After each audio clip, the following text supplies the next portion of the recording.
E foi também. Então, iniciando a gravação da nossa aula do dia 14/5, a aula de segurança da informação. Vocês estão vendo a minha tela?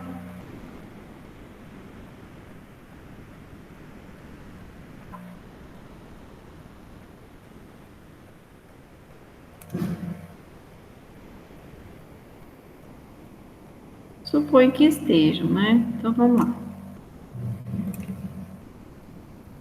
A Beiju tá meio...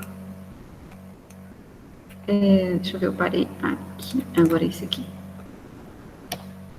Eu vou colocar no modo de apresentação, tá? E aí eu não vou ver nada se alguém colocar alguma coisa no chat. Se alguém quiser falar alguma coisa, pode abrir o microfone. Ou, né, se não tiver microfone, levanta a mãozinha que eu escuto barulho. Então, vamos lá. Na última aula, eu estava falando sobre as possíveis ameaças à segurança da informação.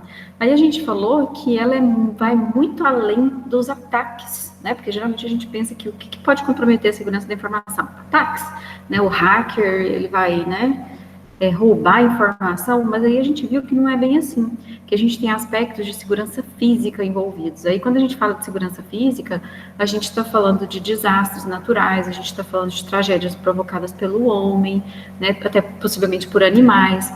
E eu coloquei alguns exemplos, né, das enchentes, aqui um atentado, também essas ligações de energia que pode criar, né, causar indisponibilidade, porque se acaba a energia, né, aí não tem jeito. E o bichinho ali que... Alguém quer falar alguma coisa? Professora, a tela não está aparecendo. Tá, não. Vê aqui. Deixa eu parar aqui o compartilhamento da tela e vou de novo. Ó, eu tinha colocado errado. Acho que agora... Agora foi. Cliquei na coisa errada, nem vi. Estão vendo aqui o slide, né? Sim. Isso, aí eu parei nesse aqui na última aula, né, para a gente poder entender que segurança da informação ela vai muito além de simplesmente colocar tecnologia, colocar firewall, porque muitas pessoas pensam que é isso, né? Eu tenho que tomar cuidado com o hacker.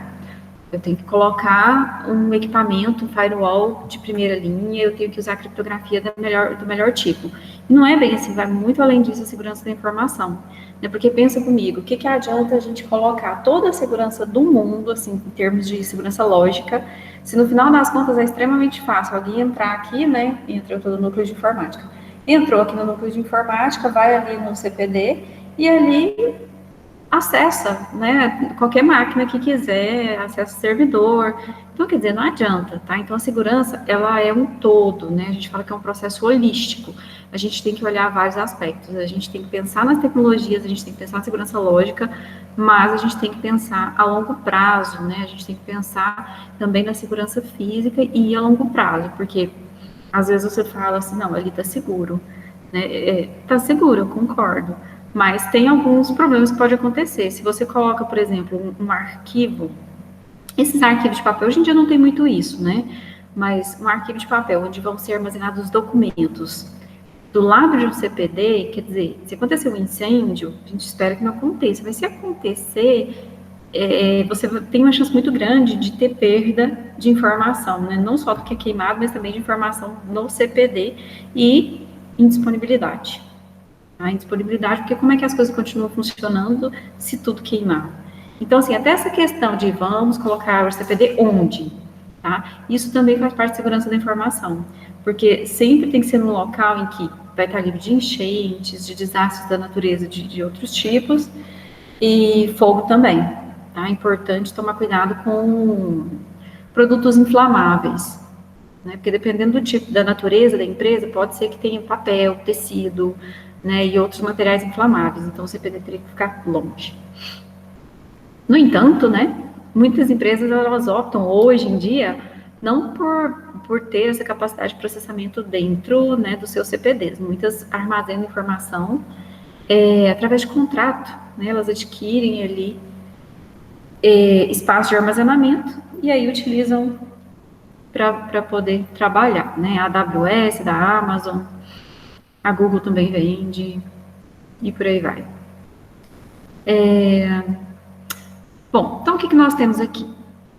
Nós temos uma ameaça, nós temos um ativo. Então, o que é o ativo? É tudo que tem valor para uma organização.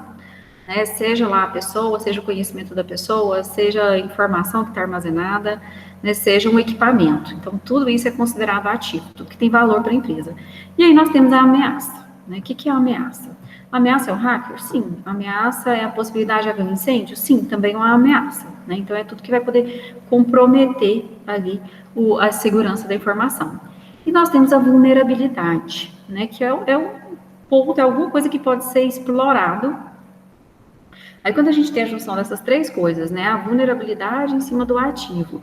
Aí nós temos a ameaça que pode explorar essa vulnerabilidade. Aí nós configuramos o que a gente chama de risco, tá? Muitas empresas, elas fazem a gestão da segurança da informação fazendo análise de risco. Aí, quando a empresa vai fazer análise de risco, o que ela olha? O que eu tenho aqui? Ela faz um inventário de tudo que ela tem. A gente tem esse computador, a gente tem aquele outro, a gente tem a rede, tá? Então, faz o inventário de tudo que tem. E aí, diante disso daí que ela tem, ela vai olhar, bom, quais são as vulnerabilidades que eu tenho associado a esse ativo? Eu tenho que, né, possivelmente, alguém vai tentar roubar isso daqui, né, vai tentar invadir aqui e roubar, por exemplo. Então, ela vai listar ali as vulnerabilidades. E quais são essas coisas, ou quem são essas coisas que podem vir e explorar essa vulnerabilidade? Então, eles fazem essa análise, e aí, com base nessa análise, eles têm o que a gente chama de análise de risco, né? É uma metodologia. Aqui no Instituto, se não me engano, eles usam essa metodologia. E com isso, você vai tentar solucionar isso, né? Você vai tentar, não é eliminar, né? Mas você vai tentar diminuir as possibilidades de problemas ali que venham a ocorrer. Tá aqui alguns exemplos, né, de ameaças. Aqui são os atacantes.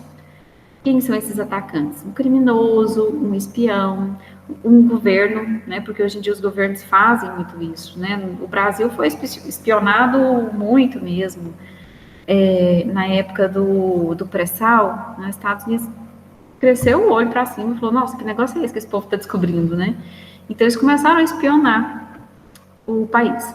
E vândalos, né? Às vezes a pessoa faz só pelo prazer mesmo de ir lá e destruir alguma coisa. E vulnerabilidades, exemplos de vulnerabilidades. O principal tipo de vulnerabilidade que nós temos são os defeitos de software, né? Muitas vezes é involuntário. O desenvolvedor, ele faz alguma coisa ali e acaba ficando um defeito.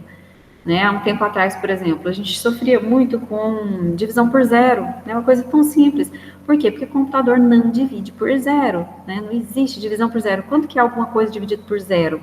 É infinito, tá? Então, o computador ele não sabia acomodar isso. Então, quer dizer, toda vez que a gente fosse fazer um cálculo, e esse cálculo envolvia divisão, o programador, ele tinha que tomar um maior cuidado para não dividir por zero, porque de repente o atacante poderia usar isso para fazer algum ataque, tá?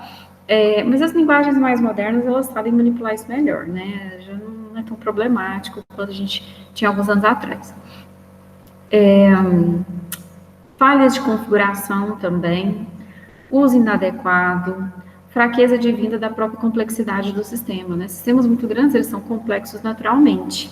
E aí, assim, ele muitas vezes ele vai ter várias partes que vão estar se conectando. E aí, nessa conexão, pode ser que haja alguma coisa, né? O atacante, ele pode explorar isso para poder extrair informação. Né? Se o sistema está passando informação para fora, então, ele pode explorar isso. E aí, a gente tem os riscos.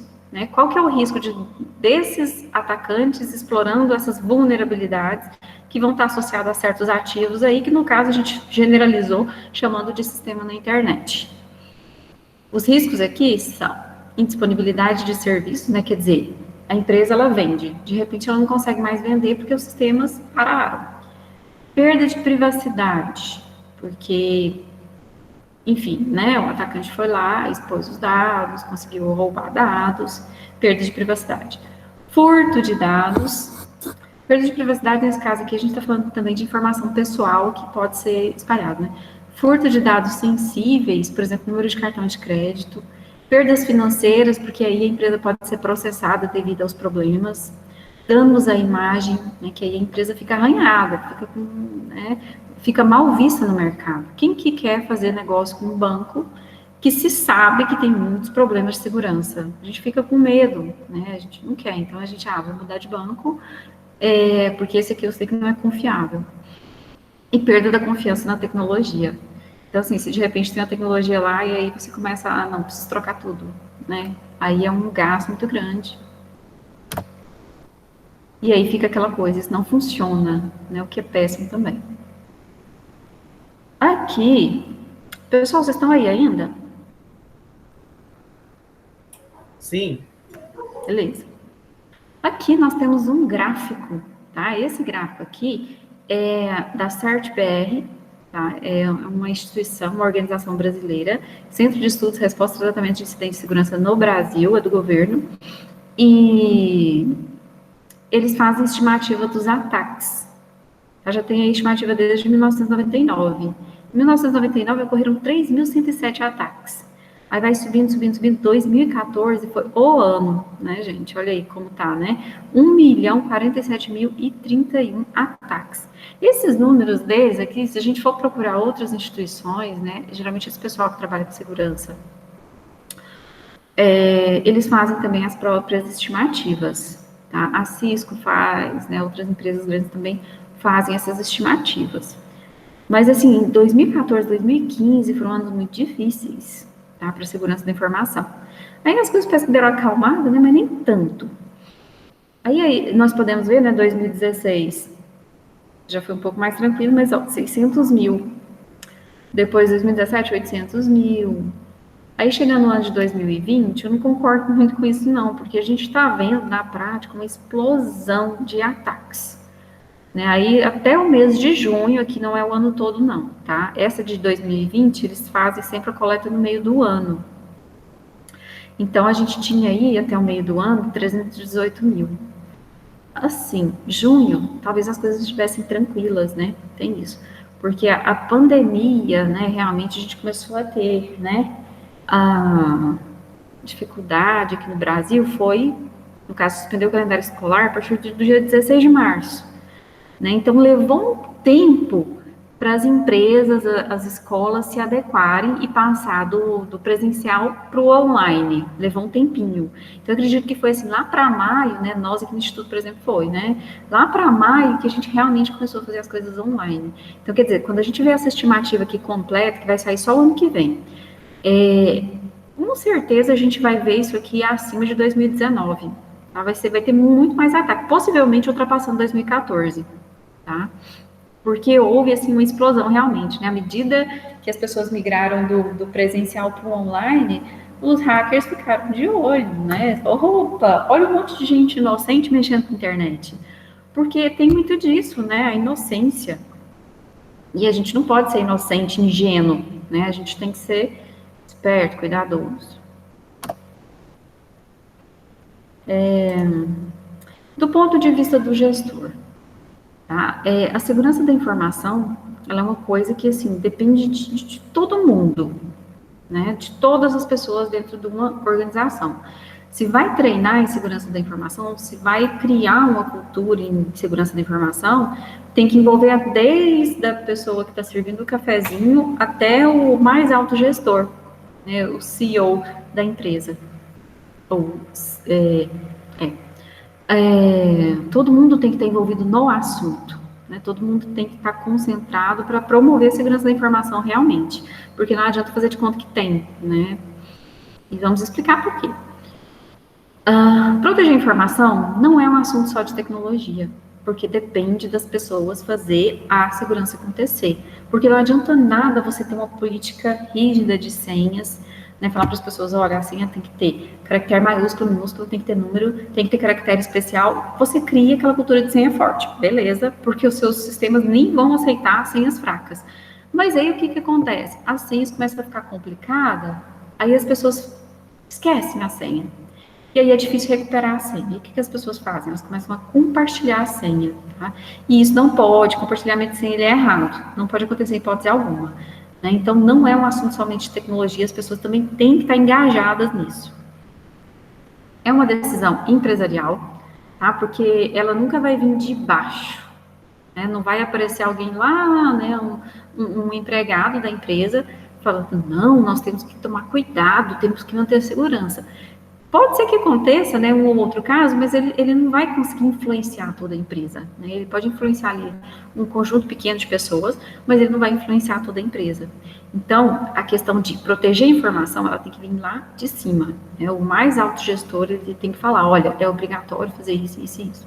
Às vezes ele não vai precisar falar diretamente, mas ele precisa ter uma política de segurança da informação, ele precisa participar da confecção dessa política de segurança da informação, ele tem que promover treinamentos em cima dessa política de segurança da informação e as pessoas precisam conhecer, certo? Além disso, proteger a informação não acontece por milagre. Aconteceu um milagre aqui, estamos seguros. Nunca, tá? É extremamente trabalhoso, é extremamente cansativo você estar fazendo a segurança da informação. E é um processo contínuo, né? Fez tudo, fez a política de segurança da informação, treinou todo mundo, explicou o que pode, o que não pode, explicou quais vão ser as punições caso a pessoa não faça do jeito que está sendo mandado.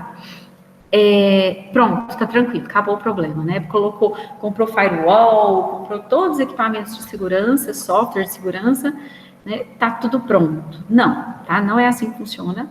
Porque a cada dia surge um novo tipo de ataque. Né? Cada dia os hackers inventam uma coisa nova. Então, o processo de segurança ele é contínuo. Né? E mesmo as pessoas, né, ficava todo mundo buzinando no ouvido que tinha que fazer isso, tinha que fazer aquilo, as pessoas fazem. Passou ali uns 2 meses, as pessoas vão começando a relaxar e parando de fazer. Então, quer dizer, né, tem que ter controle de acesso. Aquela porta ali jamais pode ficar sozinha, a gente não pode deixar um computador ligado nessa sala né, deixando com que qualquer pessoa entre. Aí, nos primeiros meses, as pessoas tomam cuidado. Depois, começa tudo de novo, começa a relaxar mesmo. Tá? Então, é um processo contínuo, ele nunca vai acontecer por milagre. É um processo contínuo, ele demanda dinheiro, claro, né? Demanda esforço das pessoas, demanda tempo.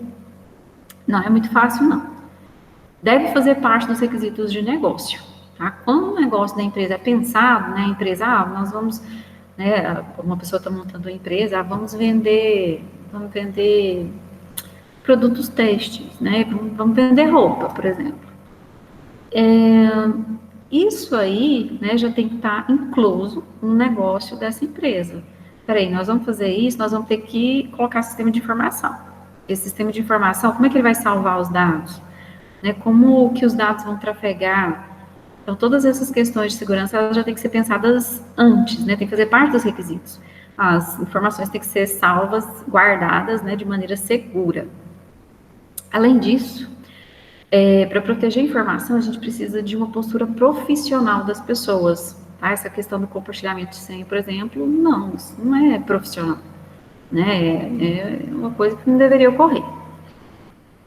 É liberar informação apenas para quem precisa. A gente vai entrar mais nisso, não vou nem falar muito sobre isso. É implementar o conceito de gestor da informação. Porque tem pessoas que estão envolvidas diretamente com informação, então essas pessoas, elas podem dar notícia, né? Elas podem informar o que está acontecendo com essa informação. O típico cenário que isso ocorre é quando uma pessoa dentro da organização, ela trabalha com um certo sistema de informação. Por exemplo, tem um sistema de vendas, aí tem as pessoas que trabalham lá no setor de vendas, aí elas estão diuturnamente mexendo com esse sistema, gerando informação e vendo as informações que estão ali armazenadas nesse sistema de informação. Então, é natural que uma dessas pessoas que trabalha nesse setor, com esse sistema de informação, seja um gestor da informação, né? Que aí eles vão ter condição de falar, olha, alguém mexeu, alterou tudo diferente. Tá? Não vai ter nenhuma outra pessoa que possa ver isso com tanta nitidez quanto essas pessoas que trabalham nesse setor. Deve contemplar todos os colaboradores, tá? Tia da limpeza, né? Também, todo mundo. É terceirizado? Também. É estagiário? Também. Todo mundo tem que estar envolvido. é considerar as pessoas um elemento, tá? Não adianta não pensar nas pessoas aqui nesse processo. É um elemento que vai fazer acontecer ou não acontecer. E exige alinhamento com o negócio, né? O negócio, ele sempre pensa, né, ele sempre vai ter estratégias. Todo tipo de negócio vai ter estratégias. E essas estratégias, elas são pensadas a longo prazo, estratégias. É importante que haja esse alinhamento, né? Que a empresa vai expandir, vai dobrar de tamanho nos próximos 10 anos, por exemplo. Então, quer dizer, é uma estratégia da empresa, mas tem que existir um alinhamento com a segurança da informação. Gente, alguma pergunta? Alguma consideração até aqui? E aí, pessoal?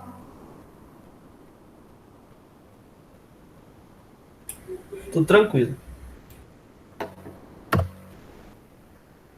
Por que a segurança da informação é necessária? Ah, porque sim, né? Não. Porque a realidade das organizações está cada vez mais complexo. A gente teve realmente uma explosão, né, na área de TI, assim, né, de crescimento mesmo, de informatização nessa última década. Né? A gente tem tudo informatizado, todas, né, tudo é informatizado, pagamentos online. Hoje em dia você pode até mexer no mercado financeiro, né, sem depender de um intermediário. Então, assim, a gente tem muita mudança nessa última década, tá? E aí, o que acontece? Os ambientes organizacionais, eles refletem isso, né? Eles se informatizaram profundamente, né? Eles têm coisas, eles têm a internet das coisas também. Então, tem muita coisa ali, né, nesse ambiente para ser gerenciado. É um ambiente difícil. Muitas empresas, né, elas têm uma linha de produção toda informatizada. E aí a gente precisa garantir aqueles nossos 3 pilares, que eu chamo de CID, confidencialidade, integridade, disponibilidade, para poder preservar o quê? A competitividade dessa empresa, faturamento e lucratividade, observação dos requisitos legais, preservação da imagem da organização. Mais do que nunca, né, observação dos requisitos legais aí, a gente está tendo mudanças muito profundas. A gente tem uma lei que foi aprovada aí em 2018, que era para vigorar a partir de 2019, estender para 2020 e está estendendo para 2021. Porque é difícil adequar. A gente não adequa o sistema de informação de um dia para o outro, né? E as organizações, elas estão tendo uma certa dificuldade. Mas é preciso obedecer, é lei, tem que ser obedecido, né? Essa lei, ela fala sobre a segurança das informações, né? Privacidade. Então, não se pode expor informações pessoais, porque antes a gente tinha uma exposição tremenda de informações pessoais aqui dentro do Instituto mesmo, né? Se você pedir uma diária, precisa ir lá em Goiânia, na reitoria, fazer sei lá o quê, uma reunião, precisa participar da reunião na reitoria.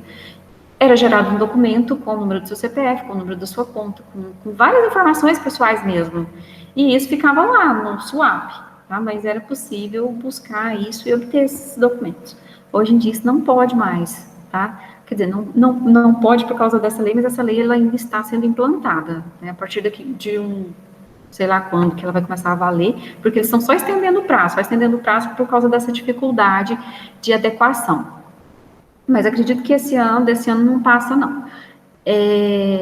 Vai ser crime, né? A empresa que fizer isso, essa exposição, ela vai responder por estar expondo os dados dos seus colaboradores ou de clientes e assim por diante. Bom, então por que afeta a imagem da empresa? A gente acabou de falar isso. O que acontece? A gente tem uma vulnerabilidade. Essa vulnerabilidade, a gente já viu que se a gente tiver um atacante para ir lá explorar a vulnerabilidade, nós vamos resultar aqui, né, vai acontecer um incidente de segurança. E esse incidente de segurança, ele afeta o negócio. E a partir do momento que a gente tem um negócio, uma organização afetado, isso vai impactar negativamente, né? Isso vai gerar uma certa desconfiança em relação ao produto e os clientes vão ter uma percepção negativa dessa empresa e desse produto. Tá? É importante que não haja um incidente de segurança, né? Se acontecer um incidente de segurança, muitas empresas tentam abafar. É normal, porque pode ser que passe desapercebido. Tá? Mas se acontecer de não ter jeito mesmo, elas assumem e aí tem que ser transparente. A empresa tem que ser transparente, tem que falar o que aconteceu, explicar para os clientes. Né? Não que isso vá resolver todo o problema, mas né, é sempre impacto negativo, não tem como. Mas é importante, assim, pelo menos para passar aquela sensação de, tudo bem, aconteceu, né? Mas eu posso contar com essa empresa, né? Aconteceu um vazamento dos meus dados, eu posso contar ainda com essa empresa, né? Eles têm que abrir um canal de atendimento, demonstrar esse cuidado. Aqui a gente já tinha falado, né? Defeitos, bugs, falhas lógicas, são as principais razões de vulnerabilidade, porque o programador não é perfeito, gente. Por mais que ele seja um bom programador, tem situações que fogem completamente ao que você pode supor, tá? Nem sempre esse programador, ele consegue também testar tudo, né? E o hacker vai fazer isso. Ele não consegue testar tudo. Então, por exemplo, pode acontecer uma situação de estouro da pilha, né? Porque uma função chama outra função, que chama outra função, chama outra função. E aí tem hackers que conseguem fazer um estouro de pilha que acessa partes da memória que não deveriam ser acessadas. Tá? Então, acontece, né? Essas coisas ninguém está livre. Né? O software ele tem essa característica.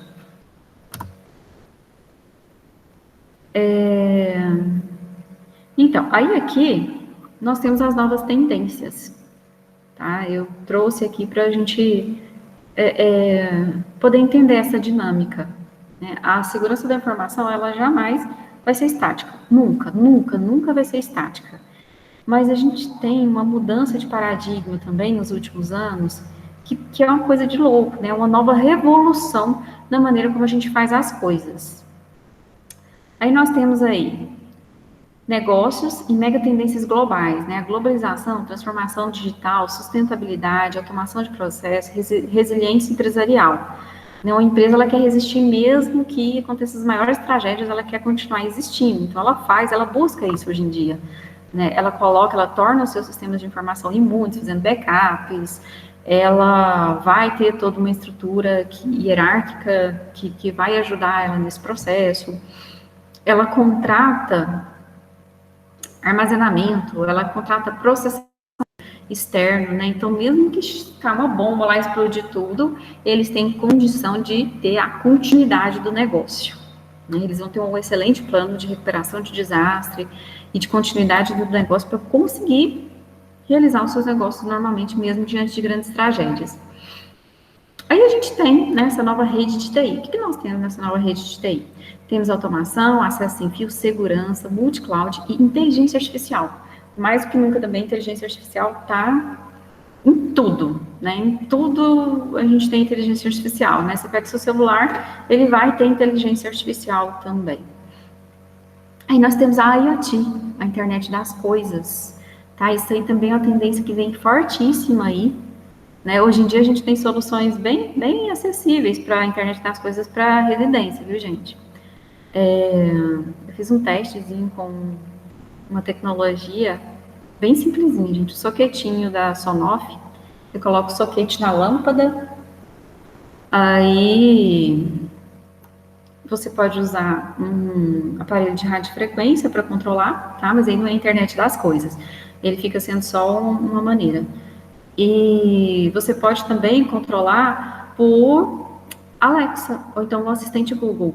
Tá? Então aí eu desinstalei ele, porque eu instalei em outro lugar. Mas eu falava, Alexa, acenda a luz. Ela acendia a luz. Alexa, apaga a luz. E também eu tinha condição de fazer isso de outros lugares. Eu podia acender aquela luz ali de outro lugar, porque ela se conectava à internet. Tá? Só para falar, né, que internet das coisas, gente, ela não é aquele negócio, internet das coisas, um negócio muito legal, muito chique, como é que a gente não tem? Tem sim, tá? No caso, esse soquete que eu estou comentando, eu paguei R$100 no Mercado Livre.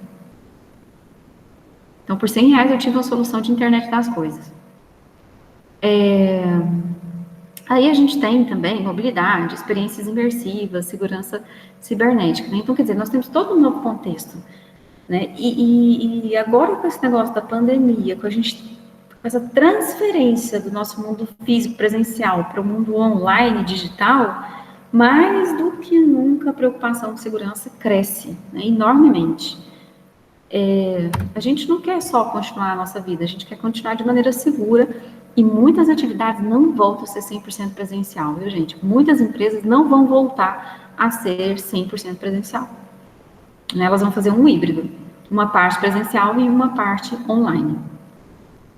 Então é isso, a gente, né, tendências globais, a gente está falando aqui dos ataques, realidade virtual, trabalho fora do data center corporativo, né, que é essa questão do home office, tá? A gente tem mudanças aí que estão ocorrendo atualmente e com tendências, né, para 2022 aí, esse aqui é o levantamento da Cisco, né, eles colocaram em números essas coisas que a gente acabou de falar.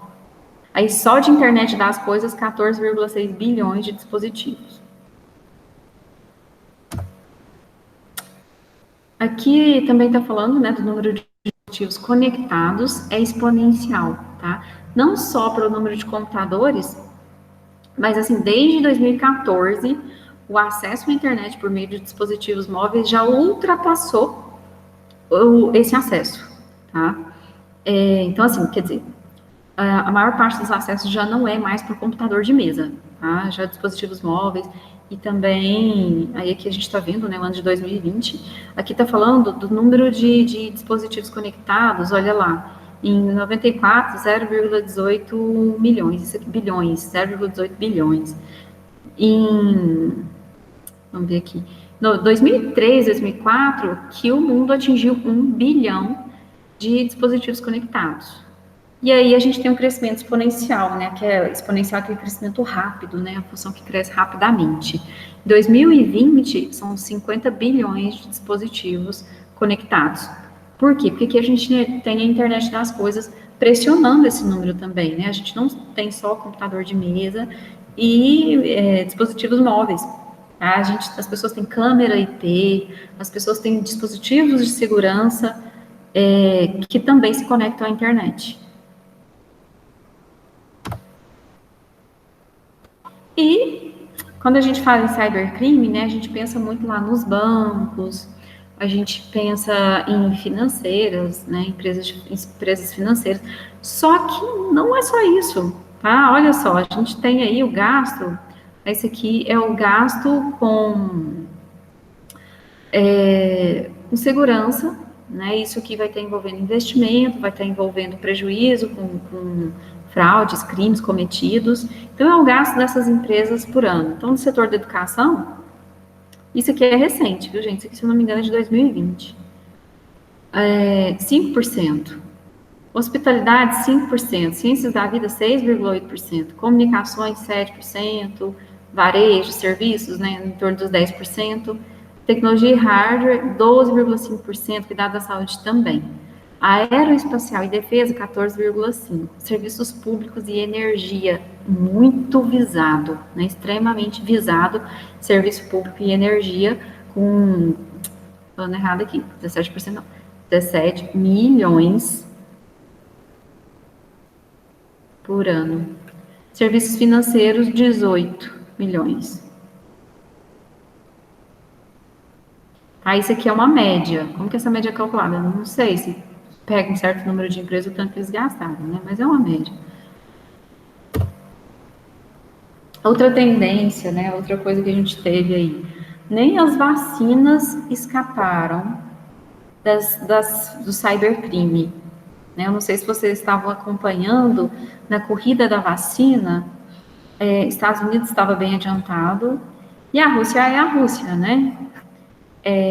Estados Unidos, Canadá, outros países também tinham um consórcio ali para confecção de vacinas, e eles acusaram o governo russo, a Rússia, de estar roubando informação sobre as vacinas que eles estavam desenvolvendo. Tá? Então, recente aí do ano de 2020, teve isso daí, né? Se realmente aconteceu, os russos nunca assumem, né? Recente mesmo também, a gente teve isso daqui, ó. Não sei se vocês ouviram falar. Um oleoduto lá nos Estados Unidos, ele sofreu uma invasão, e aí o pessoal roubou dados e também desconectou a rede, né? Eles conseguiram corromper toda a rede, e aí eles ficaram por alguns dias, né, sem ter condição de funcionar.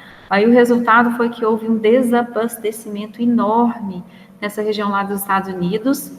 Eles tiveram que racionar a quantidade de combustível que as pessoas compravam. Eles limitaram lá a $30 e as pessoas não podiam comprar mais do que isso, porque senão ia faltar para todos, né? Não, todo mundo ia encher o tanque, ia ficar todo mundo sem, ia ficar muitas pessoas sem. Então, assim, a segurança da informação é um assunto muito sério, tá? E aí a gente viu aí, mercado financeiro extremamente relevante. Mas aí quando a gente vai também para o setor público e de energias, um país para, a quantidade de dinheiro que é perdido com um negócio desse, né? Várias coisas ficaram paralisadas porque não tinha combustível, precisava, dependia disso e não tinha. Então é um assunto muito, muito, muito sério. E é interessante que no Brasil, né, essa questão da privatização das empresas de energia, né, a gente fica meio assustado. É claro que essas empresas, a gente espera que quem compre tome cuidados, mas a gente fica meio assustado, porque é um assunto muito sério, né? É a soberania de um país. Então, se o governo começa a vender, e se alguém, se um hacker invade lá e causa isso? Como que fica? Como que nós ficamos, né? Será que essa empresa vai se responsabilizar pelos danos? Acabou aqui, mas não acabou não, viu, gente? Esse aqui é o restinho do outro dia. A gente ainda tem mais um tempinho, eu vou continuar. Gente, perguntas. Alguém quer falar alguma coisa?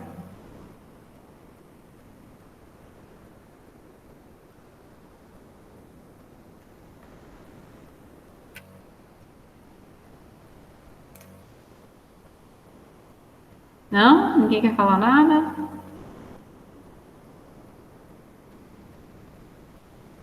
Então, tá.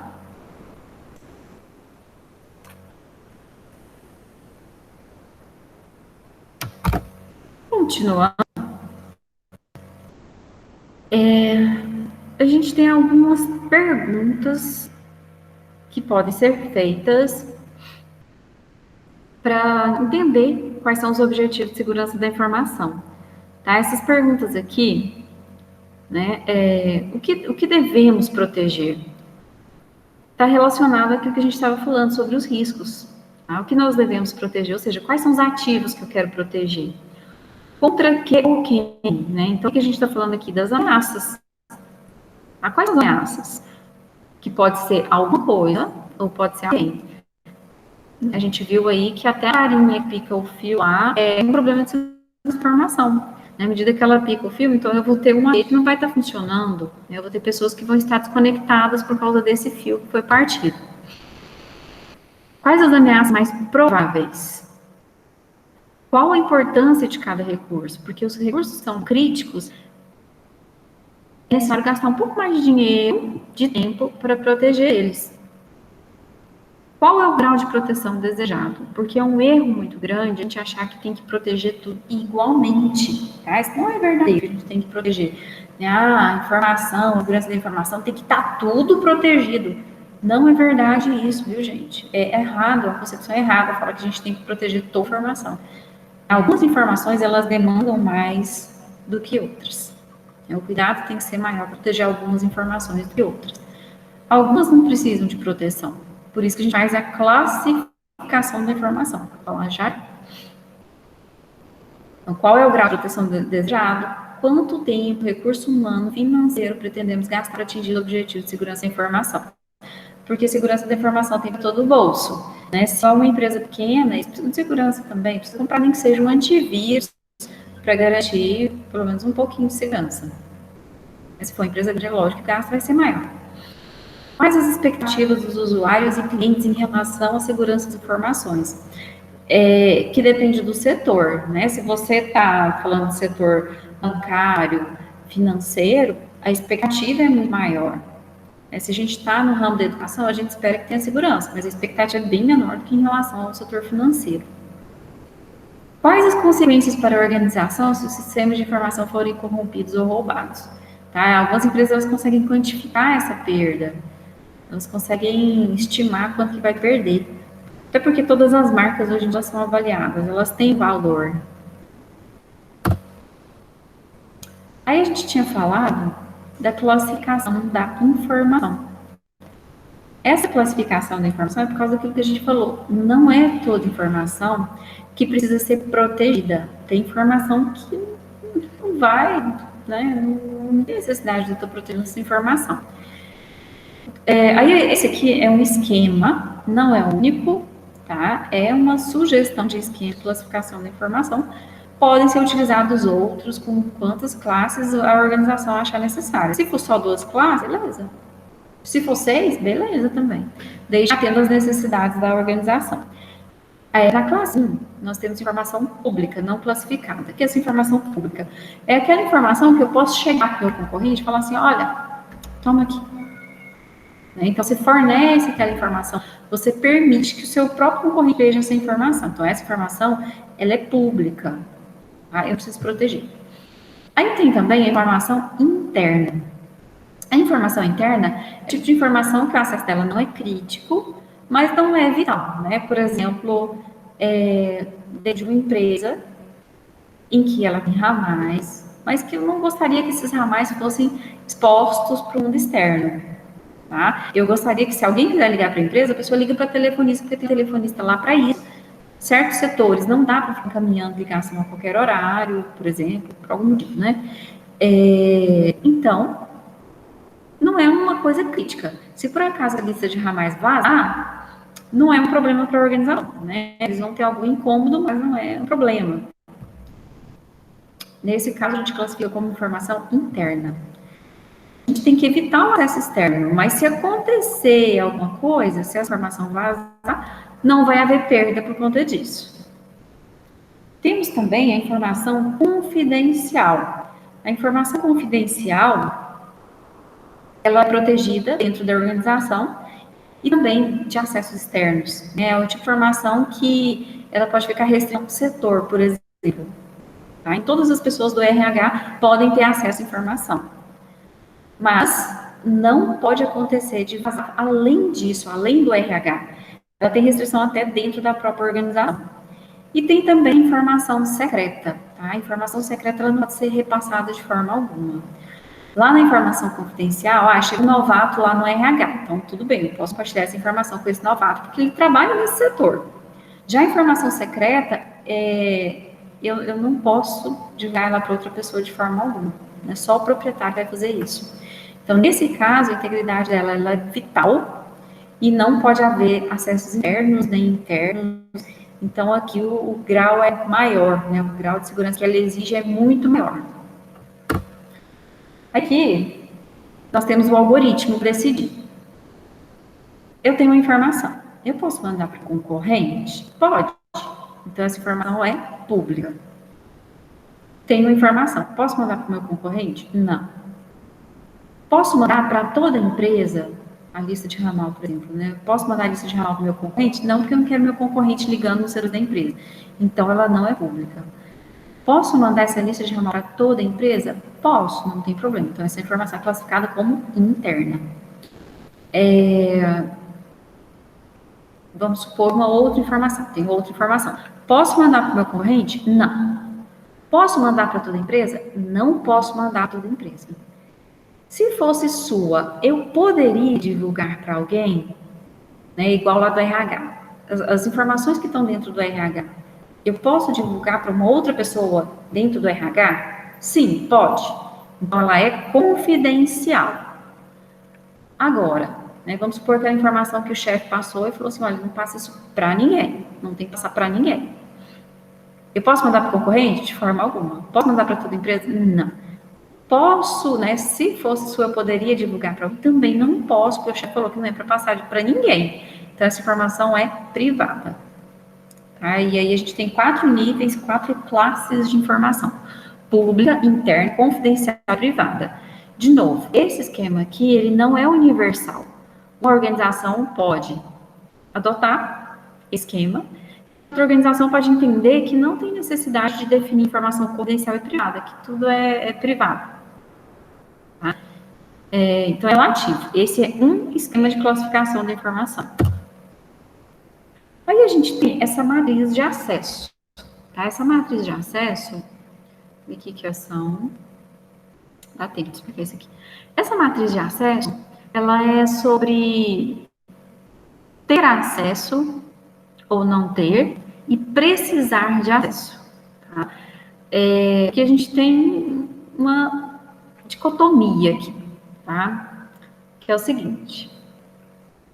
Parece que está tudo bem em algumas situações, mas não tá. Aqui, por exemplo, vamos começar aqui da cartinha.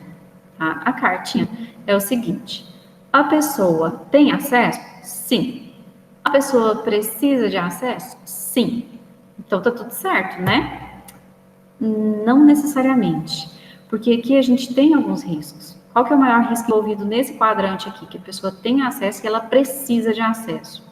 Vazamento, tá? Muitas vezes as informações, elas são vazadas de dentro das organizações. Um funcionário insatisfeito, que brigou com o chefe, ou então fraude. Né? Ele recebe dinheiro, aí faz as contas e fala assim, olha, mas esse dinheiro aqui eu me aposento, o que tem, né? Aí ele pode realmente cometer fraude, desviar esses dados, roubar os dados. Tá? Então, esse é o problema que nós temos. Temos medidas de segurança aí que podem ser aplicadas, que são esses de azul aí.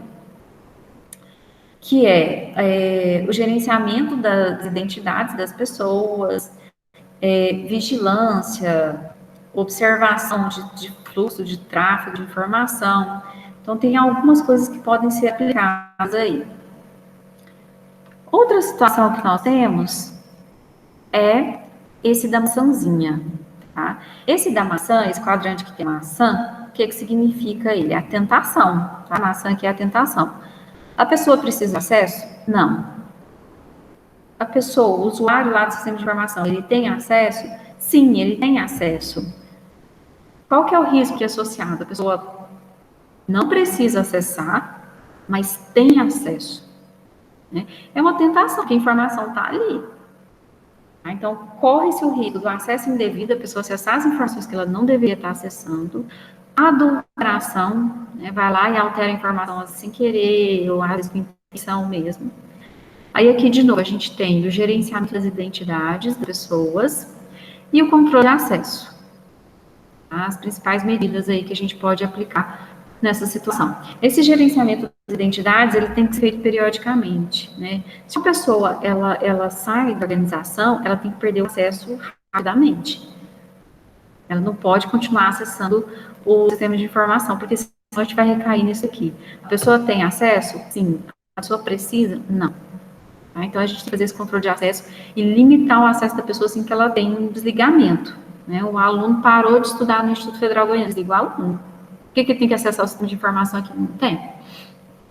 Do mesmo jeito, docente, né? Se saiu do Instituto Federal Goiano Campus Itaí, tem que perder o acesso. O outro que a gente tem é esse da mãozinha aí, do pare, né? Uma advertência. Nesse caso aí, olha só, precisa do acesso? Sim. Tem acesso? Não.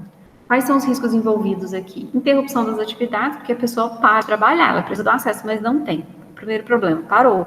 Né? Eu não consigo, eu tinha que fazer um negócio que não tem como fazer. E assim, se essa pessoa às vezes é muito comprometida com o trabalho, né? O que geralmente acontece é que essa pessoa vai morrer numa violação. A primeira atitude da pessoa é: eu não consigo acessar o sistema, minha senha foi bloqueada. Tô com problema, preciso acessar, preciso trabalhar. Aí o que ela faz? Ô, coleguinha, ajuda aqui, põe sua senha para mim. Quer dizer, isso é uma violação que não pode ocorrer. É isso que tem essa mãozinha de pare de advertência, não passa. Então, o que nós temos aqui? O que nós temos que fazer para evitar? Pecados.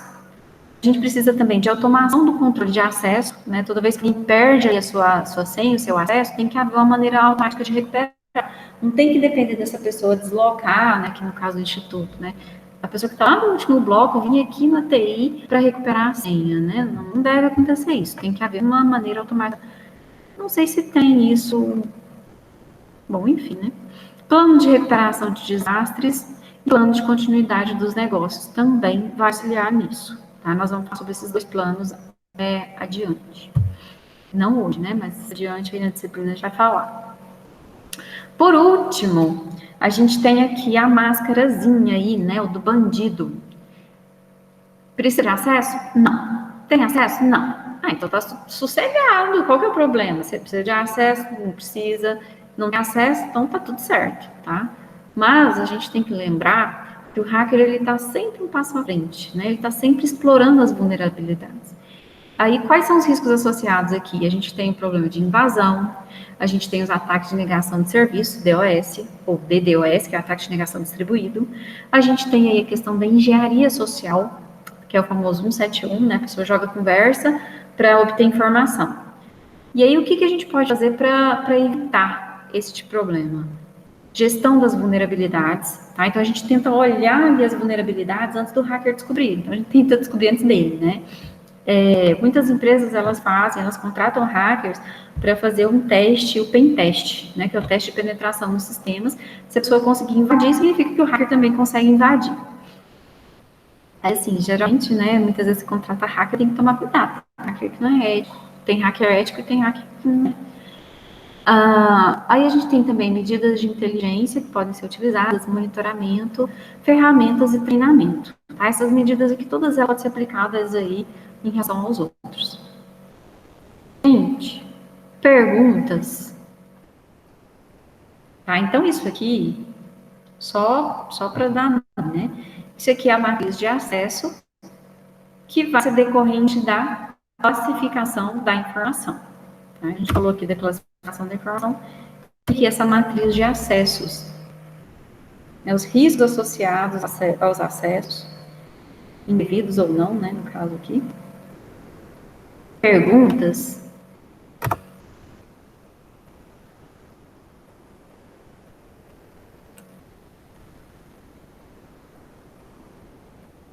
Perguntas, observações, alguém falar alguma coisa?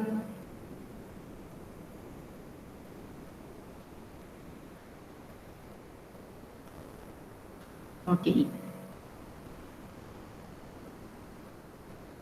Não, nada? Certo, gente? Por hoje é só. Eu não sei se eu falei rápido demais. Parece que tá aqui. Pois é, né? Primeira aula tá tranquilo, né? Tiver rápido demais, viu, gente? Vocês pedem pra ó, calma, tá? Então, foi bom que hoje eu me empolguei, mas não me empolguei tanto, consegui parar no tempo certo, né, que a gente tinha essa previsão aí, uns 50, 55 minutos. Tá ok, tá? Então, por hoje é só. Boa sexta-feira para vocês. Eu já postei material, viu? Tem muito material para vocês lerem, tá? Tanto de IHC, quanto material de segurança da informação. O material de IHC é um material só, é um capítulo do livro, eu postei, mas talvez ele vá ser até para o outro encontro, ele não é uma leitura que ser feita só nessa semana, tá? Ele vale para a semana que vem também e para depois. Mas começa a ler, viu, gente? Senão acumula muita coisa, tá? Já pega lá, abre lá o Google, já dá uma olhadinha, logo eu já vou estar postando o trabalho, né, tarefas das duas disciplinas. E por hoje é só. Isso é tudo, pessoal. Boa noite, professor. Boa noite. Gente, eu não estou escutando, não tem vocês, mas tudo bem, não tem problema. Boa noite, tchau, tchau. Até a próxima.